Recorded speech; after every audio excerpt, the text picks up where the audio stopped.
बंगाल आसाममध्ये जो काय विजय मिळाला त्याबद्दल काय?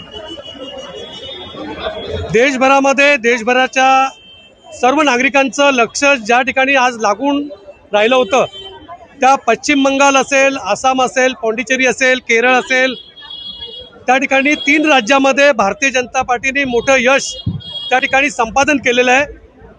देशाचे पंतप्रधान नरेंद्र मोदी, गृहमंत्री अमित शाह, राष्ट्रीय अध्यक्ष यांची रणनीती आणि पश्चिम बंगाल, आसाम आणि पाँडिचेरीमधील नागरिकांनी भारतीय जनता पार्टीला मोठं यश त्या ठिकाणी दिलेलं आहे.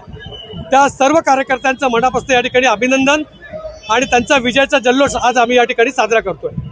अनेक ठिकाणी विरोधकांचं असं म्हणणं आहे की हा संपूर्ण ईव्हीएमचा झोल आहे.